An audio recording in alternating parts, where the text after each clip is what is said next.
नुआब कार्यक्रम अंतर्गत विश्व ओडिया भाषा सम्मेलन और जौना संस्कृतिर प्रचार प्रसार नहीं चली विभिन्न प्रतियोगिता उद्यापित हो जाइछि। आगरपड़ा महाविद्यालय परिसर में यह पालन कर विभागीय मुख्य अध्यापक हरिहर दास और प्रेमलता दास तत्वावधान में आयोजित सभा को महाविद्यालय परिचालना कमिटी सभापति प्रशांत दास पौरोहित्य करथिले। स्थानीय विधायक प्रफुल्ल सामल मुख्य अतिथि भाव जोगदेइथिले।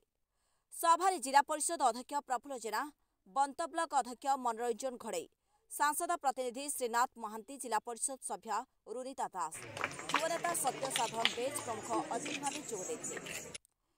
प्रारंभ में अध्यापक नारायण चंद्र पात्र स्वागत संभाषण और अतिथि परिचय रखिथिबा बेले अध्यापिका प्रेमलता दास धन्यवाद अर्पण करथिले।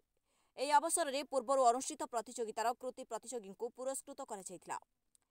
कार्यक्रम को अध्यापिका संध्याराणी नायक, सावित्री मंजूरी दास, स्वयं सिद्धा मिश्र, रंजिता महापात्र, प्रशांत नायक, राजेन्द्र पाणिग्राही प्रमुख सहयोग करथिले।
भद्रकरू हेमंत सिंह को रिपोर्ट, प्रया खबर।